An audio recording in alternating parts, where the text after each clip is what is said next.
राम कृष्ण हरी राम कृष्ण हरी राम कृष्ण हरी. महाराज, आपला अध्याय 9वा चालू आहे. राजविद्या राजगुह्य योग. मागच्या प्रवचनामध्ये आपण बघितलं, तरी जयाचे चोखटे मानसी मी होऊनी असे क्षेत्र संन्यासी, जया निजेलिया ते उपासी वैराग्य गा. आपण मागच्या प्रवचनामध्ये बघितलं की साधू आणि जे साधू आणि ऐसे बोलिले देवे, तेथ जी जी म्हणितले पांडवे, ऐके जेथ वाचा विसवे ते साधू कथा. मी तुला अशी गोष्ट सांगतो ज्या ठिकाणी सरस्वतीचा वास आहे. सरस्वती जिथे थांबते, ज्या जिभेवरती सरस्वतीचा वास असतो, त्या साधूची कथा आहे. वाचा विसवे ते साधू कथा. प्रत्यक्ष सरस्वती ज्या जिभेवरती वास करते, त्या साधूची कथा तुला सांगतो ऐक. चोखटे मानसी, अशा व्यक्तीच्या मनामध्ये मी सर्वतोपरी राहतो, ज्याचं मन अत्यंत पवित्र आहे. अत्यंत पवित्र असलेल्या मनामध्ये मी क्षेत्र संन्यासी म्हणून राहतो. आणि तो प्रत्यक्ष या सृष्टीमध्ये कार्य न करताना, निजले असताना सुद्धा त्याचं वैराग्य कार्य करतं. वैराग्य माझी उपासना करतं. त्याच्या मनामध्ये जी इच्छा आहे ती केवळ सद्भावाची इच्छा आहे. आणि त्या सद्भावेच्या इच्छेनुसार त्याच्यावरती धर्म राज्य करत असतो. मनामध्ये असलेला त्याचा ओलावा हा प्रत्यक्ष विवेक स्वरूप आहे. जे ज्ञानगंगे नहाले पूर्णता जेवूनी धाले, ते या ज्ञानगंगेमध्ये संपूर्णपणे न्हावून निघालेले आहेत. आणि त्याच्यामुळे त्यांना पूर्णता आलेली आहे, पूर्ण झालेले आहेत. आणि पूर्ण झाल्यामुळे जे शांतीस आले पालवनवे, त्यांच्या मनाला एक वेगळ्या प्रकारची शांती प्राप्त झालेली आहे. त्याला उपमा दिली आहे माऊलीने की या शांतीला नवीन पालवी फुटलेली आहे. मूळ शांत आहेत, पण अजून नवीन पालवी फुटल्यानंतर जशी झाडावरती एक वेगळा बहर असतो, नवीन पालवीचं असलेलं रूप झाडाला नवाळी प्राप्त करून देतं, तशी ही शांतीची नवी पालवी त्याच्या मनाला एक वेगळं स्वरूप प्राप्त करून देते. जे परिणामा निघाले कोंभ, जे धैर्य मंडपाचे स्तंभ, ज्यांच्या परिणामामुळे जे कोंभ निघालेले आहेत, त्या मनातून जे काही निर्माण झालेलं आहे, ते निर्माण झालेले कोंब हे धैर्य मंडपाचे, अत्यंत धैर्यवान अशी व्यक्तीचे विचार यातून निर्माण झालेले आहेत. परिणामा निघाले कोंब, यातून जे विचार निर्माण झालेत ते विचार अत्यंत धैर्याचे, म्हणून म्हटलं आहे त्याला जे धैर्य मंडपाचे स्तंभ. हे जे स्तंभ आहेत, निघालेले विचार आहेत, हे धैर्याचे विचार आहेत. जे आनंद समुद्री कुंभ चुंब कळवणी भरिले. कुंभ म्हणजे मोठं रांजण. हे रांजण या आनंद समुद्र कसा आहे? आनंदाचा आहे. आनंदाने भरलेल्या समुद्रामध्ये हे रांजण बुचकळून भरलेले आहेत. असं रांजण कधी बुचकळून भरता येत नाही. रांजण कळशी माठपण आणून त्याच्यामध्ये पाणी ओतावं लागतं, तेव्हा रांजण भरतं. कुंभ, मोठं कुंभ, पण एवढं मोठं कुंभ समुद्रात बुचकळता येतं. ही उपमा, ही रूपक आहे, ही कल्पना आहे की हे समुद्र, आनंदाच्या समुद्रात एवढं मोठं रांजण बुचकळून भरलेलं आहे, म्हणजे ते किती सखोल असेल, किती मोठा तो पाण्याचा स्रोत असेल की ज्याच्यामध्ये एवढं मोठं रांजण बुचकळलं जातं, तेवढी खोली किती असेल. त्याप्रमाणे या आनंदाच्या समुद्रामध्ये तुमचं हे मोठं रांजण कुंभ बुचकळून घेतलेलं आहे. जे या भक्तीची येतुली प्राप्ती, जे कैवल्या ते परवते सर म्हणती, जयाची लिहिले माझी नीती जियाली दिसे. अत्यंत अप्रतिम सुंदर ओवी. जया भक्तीची येतुली प्राप्ती, ज्यांना भक्तीची ही प्राप्ती झालेली आहे, अशा प्रकारे असलेल्या भक्तीची ज्यांना प्राप्ती झालेली आहे, असे संत मंडळी, अशी ही संत मंडळी, जे कैवल्या ते परवते सर म्हणती. कैवल्या ते प्रत्यक्ष परब्रह्माला प्राप्त झाल्यानंतर प्राप्त स्वरूप होतं आहे कैवल्याचं, भगवंत स्वरूप मला प्राप्त होतं आहे. परवते मागे सर, मला हे भगवंत स्वरूप, मला देव म्हणणारं देव पण नको, मागे सर. जयाची लिहिले माझी नीती जियाली दिसे. त्यांच्या प्रत्येक कर्मामध्ये, त्यांच्या केलेल्या प्रत्येक गोष्टीमध्ये केवळ नीती आणि नीतिमत्ताच दिसून येते. जियाली जिवंत आहे असं दिसते. नीतीशिवाय त्यांचं कुठलंही कर्म घडत नाही. ही जी ओवी आहे ना, ही अप्रतिम ओवी आहे. पहिले म्हणजे भक्तीची प्राप्ती. अशा प्रकारची भक्ती प्राप्त झालेला तो साधू, म्हणजे भक्ती मी करतो, भक्ती मला आहे, हे म्हणणं मूर्खपणाचं ठरतं. कारण भक्तीची प्राप्ती व्हायला पाहिजे. हा विषय थोडा वेगळा आहे, गहन आहे. मागच्या टप्प्यामध्ये आपल्याला माऊलींनी सांगितलं भगवंत कसा आहे. त्याला नाव नाही, कर्म नाही, आकार नाही, उपाधी नाही, विधी नाही, त्याला गुण नाही, पाय नाही, हात नाहीत. अशा प्रकारचा भगवंत जो निराकार आहे, जो आकाशाला पांघरून घालता येणार नाही इतका आकाशापेक्षाही जास्त व्यापक आहे, अशा भगवंताचं भजन करण्याचं सोडून नको ते धर्म तुमच्या समोर आणले जातात आणि त्याच्या मार्गामधून तुम्हाला, भगवंताच्या मार्गामधून तुम्हाला परावृत्त करून नको त्या धर्माचं अंगीकरण केलं जातं आणि तुम्हाला भीती घालून तुम्हाला धर्मामध्ये ओढलं जातं. आणि धर्म म्हणून तुमच्या पुढे जी गोष्ट मांडली जाते तर सगळं मूर्खपणाचं लक्षण आहे. आणि या मूर्खपणाला माऊलींनी कुठल्याही प्रकारचं, कोणत्याही प्रकारचं भगवंत स्वरूप प्राप्त नाही हे मागच्याच प्रवचनामध्ये नमूद आपण केलेले. हे कुठलंही भगवंत स्वरूप या प्रकारच्या धर्मांमध्ये नाही. हे त्यांचं रूप तुम्हाला दाखवत आहेत आणि मी भगवंत आहे म्हणून तुमच्या पुढे येत आहे, ते सर्वस्वी चुकीचं आहे. या मूर्खांच्याबद्दल बोलण्यासारखं नाही. तुम्हाला मी जे सांगतोय, ज्या ठिकाणी प्रत्यक्ष सरस्वती ज्या जिभेवरती वास करते त्या साधूची कथा मी तुला सांगतो. असे संत आहेत, त्या संतांची कथा मी तुला सांगतो. मग ते संत कसे आहेत? त्याचं मन अत्यंत शुद्ध आहे. ज्याच्या मनामध्ये मी क्षेत्र, संन्यासी ज्याचं क्षेत्र मन हे तीर्थक्षेत्र आहे आणि संन्यासी म्हणजे मी एकटाच आहे, बाकी कोणी नाही, त्याच्या मनामध्ये दुसरं काही नाही. संन्यासी म्हणजे एकटा. या संपूर्ण क्षेत्रामध्ये मी संन्यासी म्हणजे एकटा राहतोय, याच्या मनामध्ये दुसरं कोणी नाही. निजलिया ते त्याच्यामध्ये तो झोपल्यानंतर माझी उपासना त्याचं वैराग्य करत आहे. त्याच्या मनामध्ये जो भाव निर्माण झालेला आहे, तो आस्था निर्माण झालेली आहे, तो आस्था ही सद्भावनेची आहे. इच्छा केवळ सद्भावना प्राप्त करण्याची आहे. धर्म ज्याच्यामध्ये राज्य करतो अशा प्रकारचं जे मन आहे त्या मनाला विवेकाचा ओलावा आहे. इतकं सुंदर मन शांतिरूपात आलेलं आहे आणि या शांतिरूपात आलेलं मन समुद्र भरून असलेला आनंद, आपल्या कुंभचा कुंभ भरून तो स्वतःकडे प्राप्त करून घेतो आहे. आणि या सगळ्या आनंदामध्ये त्याच्या मनातून जे विचार निर्माण झालेत हे धैर्यशील, धैर्याचे मंडपाचे खांब म्हणून त्याला सांगितले की हे जे खांब निर्माण झालेत हे धैर्याचे खांब तिथे निर्माण झालेले आहेत. एवढे सुंदर विचार या मनातून निर्माण झालेले आहेत. आता याला जी भक्तीची प्राप्ती झाली आहे, या सगळ्या कारणांमुळे ज्या भक्तीची याला प्राप्ती झालेली आहे, या साधूला, संताला भक्तीची प्राप्ती झालेली आहे, तो जवळपास मी त्याच्यामध्ये असल्यामुळे त्याला देव पण प्राप्त झालेलं आहे आणि मी त्याला देव पण देऊ केलेलं आहे. मी त्याला सांगतोय की मी कैवल्य स्वरूप तू झालेलं आहे, हे कैवल्य स्वरूप तू घे, हे देव पण तू घे. पण त्याला प्राप्त झालेली भक्ती, अशा पद्धतीची भक्ती प्राप्त झालेली व्यक्ती जो संत आहे, तो संत या भक्तीच्या प्राप्तीनंतर, या भगवंताच्या भक्तीच्या प्राप्तीनंतर, या मनामध्ये असलेल्या क्षेत्र संन्यासी भगवंताच्या प्राप्तीनंतर स्वतःला देवपण जरी समोरचे सगळे देत असतील तरी त्या देवपणाला, कैवल्याते, परवते, सरमणती, नको मला देवपण, मला भगवंत स्वरूप मी झालो असलो तरी मला भगवंत नाही म्हणायचं, मला देव पण नको आहे, मी भगवंताची भक्ती करणार आहे. माझं आणि त्याचं स्वरूप एक झालेलं असलं तरी त्या स्वरूपाला अद्वैताचं रूप द्यायला ती भक्ती तयार नाही. तो संत तयार नाही. तो म्हणतोय मी केवळ भक्तीच करत राहणार आणि देव तू माझ्यापासून वेगळा आहेस. जरी तू आणि मी एक झालेलो असलो तरी तू वेगळा आणि माझी भक्तीमुळे मी तुझा भक्त म्हणून वेगळा. मला देव व्हायचं नाही, मला भक्त म्हणून राहायचं आहे. माझी भक्ती उपासनेची अशीच राहिली पाहिजे.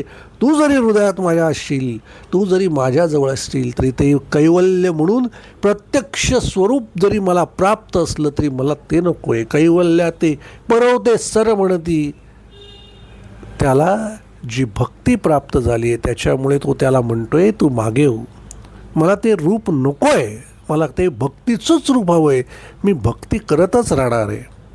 अप्रतिम अशी ओवी आहे, सुंदर. या ओवीनुसार अनेक गोष्टी आपल्याला मांडता येतील. आता ही भक्तीची प्राप्ती ज्याला कैवल्याला नाही म्हणता येईल, की कैवल्य स्वरूप प्रत्यक्ष भगवंत स्वरूप होण्याला नाही म्हणणारी भक्ती प्राप्त होणं. भक्ती, मी भक्त आहे, पण आपण कोणाला विचारलं बाबा तू आहेस का, आता आपण म्हणतो ना का मी भक्त आहे. मी अत्यंत जीवाच्या म्हणजे आक्रोश करून मी देवाची भक्ती करतो, मी रोज अमुक वेळ उपासना करतो, मी भक्त आहे, माझी भक्ती मोठी. म्हणून प्रत्येकजण या जगामध्ये आपापल्या भक्तीचं मोठेपण गात असतो. मग भक्तीचं प्राप्त होणं म्हणजे नेमकं काय? चोखटं मन तुमच्याकडे पाहिजे, अगदी पवित्र मन पाहिजे. एवढं सोपं आहे का हो की एखाद्याचं पवित्र मन तुम्हाला प्राप्त होणं? ह्या भक्तीची प्राप्ती होण्यासाठी जे मन पाहिजे ते मन प्राप्त होणं एवढं सोपं आहे का? अपवित्र मन तुमच्याकडे वास करून आहे आणि तुम्ही त्याला पवित्राची उपमा देत आहे. प्रत्येकाला स्वतःच्या मनाबद्दलची कल्पना आहे, दुसऱ्यांनी त्याच्या मनामध्ये जाऊन डोकावण्याची गरज नाही. प्रत्येकाला स्वतःचं मन कळतं. स्वतःच्या मनामध्ये जे अहंकाराच्या रूपाने, मोहाच्या रूपाने, लोभाच्या रूपाने षड्रिपूंचा जो वास आहे, त्या षड्रिपूंच्या वासाने असंख्य विकार मनामध्ये दडलेले आहेत. ते मन पवित्र नाही, ते मन शुद्ध नाही. त्या मनामध्ये असलेल्या सगळ्या कणाकणाच्या लोभाने, कणाकणाच्या मोहाने, कणाकणाच्या अहंकाराने ते ठासून मरलेलं मन शुद्ध पवित्र नाही. आणि हे मन पवित्र करण्यासाठी फार कष्ट करावे लागतात. भयंकर कष्ट केल्याशिवाय हे पवित्र मन प्राप्त होत नाहीत. एका दिवसामध्ये मी अमुक गोष्ट, घर म्हटलं, जर तुम्ही मला माझ्या घरात ज्या नको आहेत त्या गोष्टी काढून टाकायच्या आहेत तर तेवढं सोपं नाही आहे हो. घर रिकामं करणं जसं सोपं नाही तसं मन रिकामं करणं सोपं नाही. मनातल्या सगळ्या गोष्टी काढून टाकणं आणि क्षेत्र संन्यासी म्हणून भगवंताला ठेवणं, क्षेत्र, तीर्थक्षेत्र भगवंताचं मन आपलं तयार करणं. आणि संन्यासी म्हणजे एकटा भगवंत फक्त हृदयात असला पाहिजे, त्याच्याशिवाय काहीच नाही, असं मनच नाही हो. असं मन ज्याचं होतो तो संतपदाला प्राप्त होतो. आणि असं मन निर्माण करणं सहज शक्य नाही हो. फार कष्ट, एक एक एक एक शेपटं गळून पडतात. त्याला मारुतीला एक शेपटी होती, आपल्याला हजारो शेपट्या आहेत. आपल्या मनाच्या विचारांना हजारो शेपट्या आहेत. लाखो प्रकारच्या श्रुती आपण घेऊन जगतो. आणि या सगळ्या श्रुती एक एक करून या एक एक शेपटं तुमची गळून पडण्यासाठी म्हणून तुम्हाला भयंकर कष्ट करायला लागतात. आणि हे सगळे भयंकर कष्ट केल्यानंतर तुम्हाला ती भक्ती ज्या वेळेला दिसते, प्राप्त होते, त्यावेळेला हे केलेलं उदाहरण आहे. हे दिसायला किती जरी सोपं असलं तरी ते चोखटं मन, ते अत्यंत पवित्र मन निर्माण करणं ही पहिली पायरी आहे. ती पायरीच शक्य नाही आहे. त्याच्यामुळे पुढचा हा विषय येतच नाही. म्हणून माऊली म्हणतात, येतुलिनी भक्तीची येतुलिनी प्राप्ती. अशा प्रकारची भक्ती प्राप्त होणं, ती भक्ती प्राप्त झाल्यानंतर कैवल्यात आहे, तो प्रत्यक्ष भगवंत आहे. याचा अर्थ ज्या वेळेला अशी भक्ती प्राप्त होते त्यावेळेला तो प्रत्यक्ष भगवंत स्वरूप होतो. सगळ्या सिद्धी पायाशी त्याच्या लोळण घेतात. पण असं मन स्वतःचं तयार करण्यासाठी या सृष्टीमध्ये आपण जगताना जे जे काही अंगीकारलं आहे ते ते सगळं नाकारणं एवढं सहज शक्य नाही. हा योग राजविद्या, राजगुह्य योग म्हटलंय कशासाठी? विद्या कोणाची आहे? विद्या भिकाऱ्याची, दळभद्रीची, कर्मदळिद्राची विद्या नाही आहे, राजविद्या आहे. अहो, ज्या विद्येमुळे तो राजा आहे त्याचीही राजविद्या आहे. आणि ज्याच्या राजाचं राज्यपद कायमस्वरूपी आहे, ज्याच्यावरती तो राज्य करतोय, अशा राज्याच्या राज्यपदाचं रहस्य म्हणून त्याला राजगुह्य योग म्हटलं आहे. हे रहस्य आहे. हे पवित्र मन पवित्र करण्याचं जे रहस्य आहे ना, हे अत्यंत गुह्य रहस्य आहे. असं मन तयार केल्यानंतर जी भक्तीची प्राप्ती होते ती तुम्हाला भगवंताच्या कैवल्याला सर म्हणण्या इतपत त्याची ताकद आहे. आपण ज्या विचारांनी जो जगतोय, आपण ज्या विचारांनी भगवंताची भक्ती करतोय म्हणून जे म्हणतो ते इथे फोल ठरतं. आपण ज्या ज्या पद्धतीमध्ये केलेली उपासना, केलेलं धार्मिक कार्य, केलेल्या सगळ्या गोष्टीचा जर विचार भक्ती म्हणून करत असेल तर ती चुकीचे. आजही आपण मनामध्ये क्षेत्र संन्यासी म्हणून भगवंताला आणलं नाही. त्याच्यामुळे ती भक्ती जी त्या भगवंताला अपेक्षित आहे ती भक्ती आपल्याला प्राप्तच नाही. त्याच्यासाठी कष्ट करायचे आहेत, ते मन तयार करण्यासाठी कष्ट करायचे आहेत. आणि हे कोणी करायचं आहे तर त्या राजविद्याचा अर्थ, आता माऊली म्हणतील तुम्ही म्हणाल काही विद्या तर आम्ही शिकलेलो नाहीत. महाराज, विद्या याचा अर्थ समजून घ्या. विद्याचा अर्थ पुस्तकी ज्ञान नाही आहे महाराज.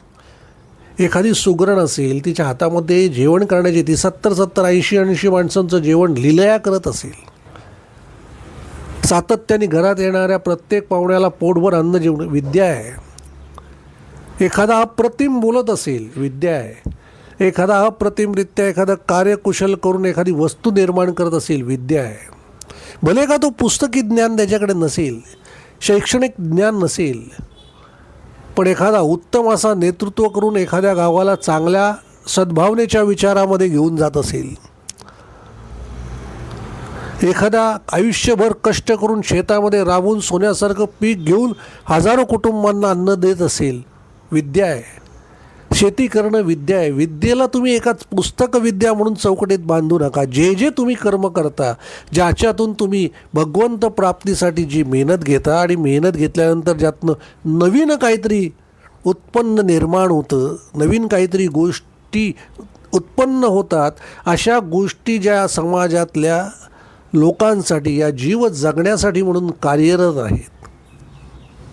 मग तो शेतकरी असेल, ती माऊली घरात बनवणारी असेल, तो माणूस जो यंत्र बनवत असेल, मग ते कोणत्याही पद्धतीची विद्या असू द्या, ती विद्या त्याच्याकडे आहे. अशा विद्येचं स्वरूप जे टोकाचं आहे, जे राजाचं आहे, ज्या विद्येमुळे तो पारंगत आहे, तो राजाच्या विद्येत पारंगत असल्यासारखा, त्यात तो राजा आहे. तो राजा आहे. त्या विद्येमध्ये एखादा उत्तम प्रमाणे चप्पल बनवत असेल, एखादा उत्तम प्रमाणे समजा लाकडाचं फर्निचर बनवत असेल, एखादा आपल्या कुटुंबाच्या उदरनिर्वाहासाठी सोन्यासारखे घरं तयार करत असेल, हे सगळ्या गोष्टी आहेत ना, या विद्या आहे. या विद्येमध्ये, या सगळ्या गोष्टींमध्ये सगळ्यात महत्त्वाची गोष्ट अशी आहे की त्यात तो राजा असावा. राजासारखा अभिमानाने ते सुंदर त्यांनी कर्म केलेलं असावं. आणि हे सुंदर केलेल्या कर्मातलं त्याच्याकडे वैशिष्ट्यपूर्ण असलेलं हे कर्म, हे भगवंताची राजविद्या आहे. आणि याच्या मागे जे दडलेली जी भक्ती, यातून ज्यावेळेला तो भक्ती करेल, त्या भक्तीचं असलेलं रहस्य, मग ती भक्ती कशी आहे, मग ती भगवंतापर्यंत कशी पोचते, म्हणून त्या राजाची विद्या. आणि राजाची विद्या ही दळभद्री कर्म दळिद्री भिकारी असल्या लोकांची विद्या नाही. आणि अशा लोकांचं रहस्यही नाही. राजगुह्ययोग, जे रहस्य आहे ते राजाचं आहे, जी विद्या आहे ती राजाची आहे. अशा विद्येचं आणि अशा त्या राजाचं रहस्य, ज्याच्यातनं आनंद प्राप्त होतो, ज्याच्यातून ही भक्ती प्राप्त होते, हा योग आहे महाराज. ते जे शब्द प्रयोग केलेले आहेत ना, ते अत्यंत सुंदर आणि चपखल आहेत. समजण्यासाठी हा योग, या ओव्या फार गहन आहेत. मी तुम्हाला मांडण्याचा, तुम्हाला सांगण्याचा बराच प्रयत्न करतोय, पण माझी काहीतरी शब्दांची मर्यादा असल्यामुळे तुमच्यापर्यंत मला ते पोचवता येत नाही, जे खरं मला समजलं आहे. जे आगवाची करणी लेईले शांतीची लेणी, जयांचे चित्त गवसणी व्यापकामच, त्यांचं प्रत्येक करणं आगवाची, ते सगळं जे काही करतात ते सगळं अत्यंत शांत स्वरूपामध्ये त्यांचं कर्म आहे. कुठलीही घाई गडबड, कुठलीही दिरंगाई, कुठलाही अट्टहास, कुठलाही हट्ट, कुठलाही लोभ माया दंभ काही नाही. अत्यंत शांतपणाने केलेलं त्यांचं हे सगळं स्वरूप जे दिसतंय, लेणी म्हणजे ते एखाद्या शांत स्वरूपाच्या मूर्तीप्रमाणे तुम्हाला ते दिसत आहेत. शांत स्वरूपाची मूर्त दिसणारी ही लेणी हे साधू संत, ज्यांचे चित्त गवसणी व्यापकामज, ज्यांचं चिंतन जे चित्त करतं, चित्त जे चिंतन करतं ते माझं जे व्यापक स्वरूप आहे त्याला गवसणी घालणं, त्याला मिठी मारणं, त्याला कवेत घेण्याचं सामर्थ्य त्या शांतीरूप लेणी त्या संतामध्ये आहे. काय अप्रतिम ओवी आहे. अशा प्रकारची ही संत मंडळी, हे स्वरूप माझं जे व्यापक आहे, जे आकाशापेक्षाही भयंकर मोठं आहे, ब्रह्मांडही याच्या पुढे धाकटं थेकुटं आहे, अशा याला गवसणी घालण्याचं, अशा याला व्यापकाला आपल्यामध्ये सामावून घेण्याचं कर्म हे जे करतायत, हे करण्याचं काम ही संत मंडळी करतात. कारण त्यांना त्या भक्तीची आता माऊलींनी सांगितलंय, ऐसे जे महानुभाव दैवीय प्रकृतीचे दैव, जे जाणून या सर्व स्वरूप माझे, असे हे महानुभाव आहेत. अशी जी व्यक्ती आहेत, असे जे मोठी माणसं आहेत, जे प्रत्यक्ष दैवीय प्रकृतीचे देव, या प्रकृतीमध्ये निर्माण झालेले प्रत्यक्ष देवस्वरूप आहेत, जे जाणून या सर्व स्वरूप माझे, माझं संपूर्ण स्वरूप जाणतात. मग वाढतेनी प्रेमे माते भजती जे महात्मे, परी दुजे पण मनोधर्मे शिवतले नाही. सातत्याने माझ्यावरचं प्रेम, माझ्यावरची भक्ती वाढत जाऊन जे मला महात्मे भजतात, माझं भजन करतात, यजन करतात, माझं पूजन करतात, कीर्तन करतात, परी दुजे पण मनोधर्मे, त्यांच्या मनामध्ये दुसरं नाही. कारण मी क्षेत्र संन्यासी आहे, मी एकटाच त्यांच्या मनामध्ये, दुसरं त्यांच्या मनाला कुठलं काहीही शिवत नाही. ऐसे मीच होऊनी पांडवा, करीती माझी सेवा, परी नवलावो तो सांगावा असे ऐक. असे मीच होऊन, असं प्रत्यक्ष मीच होऊन पांडवा जे माझी सेवा करतात, परी नवलावा तो सांगवा ऐक. याच्यानंतरचं जे आश्चर्यकारक यातली जी गोष्ट आहे, ही गोष्ट मी तुला सांगण्याचा प्रयत्न करतो, तू ऐक. महाराज, खूप अप्रतिम असा हा भाग आहे. भगवंत स्वरूप सांगताना ज्या भक्तीची प्राप्ती व्हायला पाहिजे, ज्याच्यासाठी मन पाहिजे, प्राप्ती झाल्यानंतर संपूर्ण देह शांती. आता मला सांगा, ह्या सगळ्या गोष्टींचा विचार केल्यानंतर जे तुम्ही गुरु म्हणून मानलेले आहेत, त्याच्याकडे जर अहंकार असेल, त्याच्याकडे जर लोभ असेल, तो जर तुमच्याकडे पैसे मागत असेल, तो जर तुमच्याकडे कोणत्या गोष्टीची अपेक्षा करत असेल, तुमच्याकडनं काहीतरी प्राप्त व्हावं म्हणून आशीर्वाद देत असेल, तर हे सगळं माऊलींच्या या ओव्यांच्या प्रमाणे संत या पदासाठी अत्यंत चुकार स्वरूपाचं स्वरूप आहे. म्हणजे जे कोणी असे या सृष्टीमध्ये आहेत, जे पैशापायी, पैशासाठी, अर्थार्जनासाठी म्हणून परमार्थ सांगतात, जे तुम्हाला त्याची भीती घालतात आणि आपल्याकडे ओढतात, ते सगळेच्या सगळे या ओव्यांच्या नियमानुसार अत्यंत चुकार आणि टुकार व्यक्ती आहेत. ते संत नाहीत. म्हणून संत, त्यांचं मन, त्यांचं कर्म, त्यांचं असलेलं स्वरूप, प्रत्यक्ष असलेली देवाची मूर्ती आणि देवाचं प्रकृतीतलं भगवंताचं स्वरूप आणि भगवंत होऊनच अंगीकारलेलं भगवंताच्या भक्तीचं स्वरूप आणि ही केलेली भक्ती सातत्याने वाढत जाऊन निर्माण होणारं भगवंताबद्दलचं प्रेम, ते सुद्धा कायमस्वरूपी एकटं. त्यांच्या मनामध्ये क्षेत्र संन्यासी म्हणून दुसरं कोणी नाही.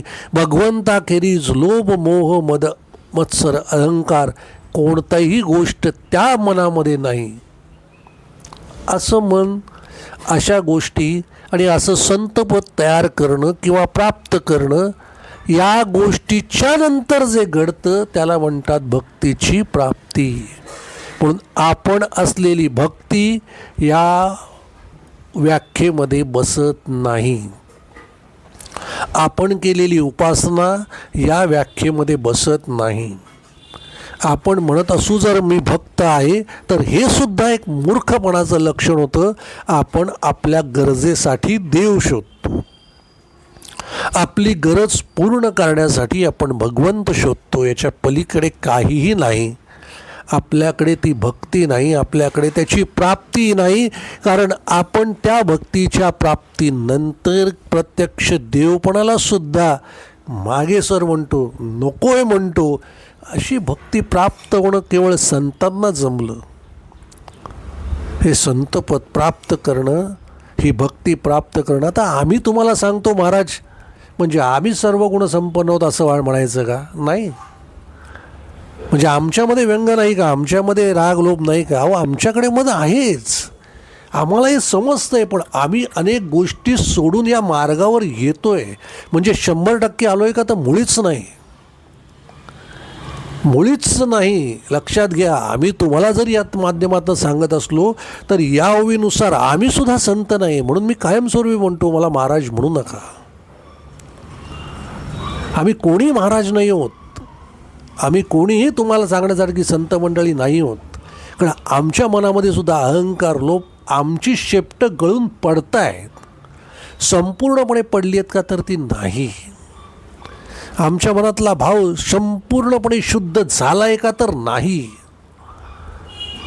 म्हणजे आम्हाला त्या भक्तीची प्राप्ती झाली आहे का? तर मुळीच नाही. माऊलींची केवळ कृपा आहे म्हणून आम्हाला त्याचा अर्थबोध समजतोय. ह्याच्या पलीकडे आम्ही आणि तुम्ही काही फरक नाही.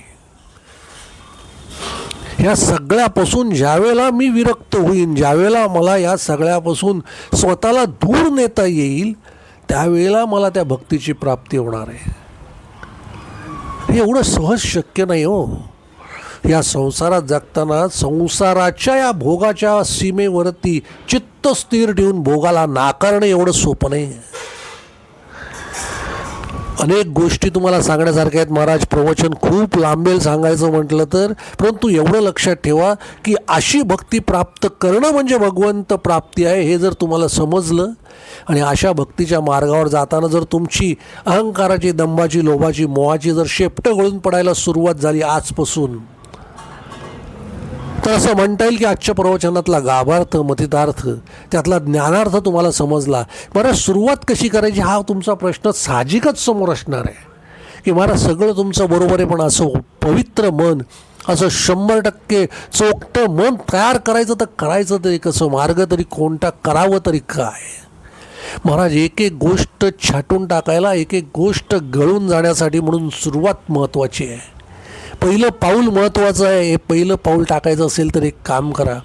जे जे प्रवचन ऐकत असतील, ज्याची इच्छा असेल, ज्याला असं वाटत असेल की मी या मार्गावर एक पाऊल टाकावं, तर 100% एक कार्य करा. आजच घरामध्ये खीर तयार करा, गोड पदार्थ तयार करा, काही तयार करा, जे माऊलीला जमेल ते तयार करा. आणि ज्याला ज्याला असं वाटतं, शेजार पाजारी, घरातली माणसं, जी मंडळी तुम्हाला वाटतील आजूबाजूची, ती बोलवा, त्यांना तो गोड पदार्थ खाऊ घाला. आणि खाऊ घालताना मनामध्ये एक विचार ठेवा की यानंतर या सगळ्या सृष्टीमध्ये असणाऱ्या व्यक्तींच्याबद्दल मनामध्ये कधीही असूया मी बाळगणार नाही. हा विचार करून त्यांना गोडधोड अन्न खायला घाला. आणि ते गोडधोड अन्न खायला घालण्याचा उद्देश असा की या कारणाने जेव्हा ते तो अन्न तुमच्या डोळ्यासमोर येईल त्यावेळेला तुमच्या संकल्पाचा, तुम्ही सोडलेल्या गोष्टींचा, तुम्ही मनामध्ये आणलेल्या त्या भक्तीच्या प्राप्तीचा पहिला विचार तुमचा कायम डोळ्यासमोर तरळत राहील. असा कुठलाही, ज्याला जमेल त्याने ते करा, पण असं एक अन्नाचं दान त्या व्यक्तींसाठी करा. आणि त्यांच्याबद्दलचा असलेला राग, त्यांच्याबद्दल असलेली असूया, मत्सर, द्वेष, तिरस्कार एका झटक्यात बाजूला काढून टाका. पहिलं शेपटं गळलं असं समजा. त्याची आठवण कायम तुम्हाला ते देईल.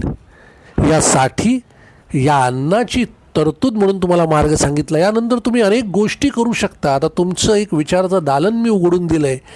तुम्हाला जर करायचं असेल तर तुम्ही वाटेल ती गोष्ट करू शकता. लक्षात ठेवा, जी गोष्ट करतोय त्या तिरस्कार, अहंकार, मत्सर यांना दूर लोटण्यासाठी करतोय. ते केल्यानंतर मी हे केलं म्हणून जर बोललात तर लोभ वाढवा येईल. एक जर स्वरूप टाकायचा प्रयत्न केला तर दुसरं स्वरूप त्याच्यावर हावी होईल. त्याच्यामुळे एक टाकताय तर टाकून द्यायचं, विचार करायचा नाही. महाराज चिंतन खूप सखोल आहे, खूप खोलवर जाऊन याचा विचार करता येईल. तुम्ही करा. जेवढं शक्य झालं, जेवढं मला समजलं तेवढं मी माऊलींच्या आलेल्या त्या विचारांतून आपल्याला सांगण्याचा प्रयत्न केला. मी कोणीच नाही. माऊली हातात ज्ञानेश्वरी घेतल्यानंतर ज्या वेळेला या सगळ्या गोष्टी मला सांगतात, मला ज्या सुचतात, ज्या त्यांच्या कृपाशीर्वादीने माझ्यापर्यंत येतात, त्या केवळ या आवाजाच्या माध्यमातून तुमच्यापर्यंत देण्याचं कार्य करणारा निमित्त मात्र एक छोटासा जीव आहे. हे कार्य असंच कायमस्वरूपी अखंडपणे सुरू राहावं अशी माऊलींच्या चरणी प्रार्थना करतो. आजचं प्रवचन इथेच थांबूया. तुर्तास थांबतो महाराज. पुढच्या प्रवचनात नक्की भेटू. रामकृष्ण हरी, रामकृष्ण हरी, रामकृष्ण हरी.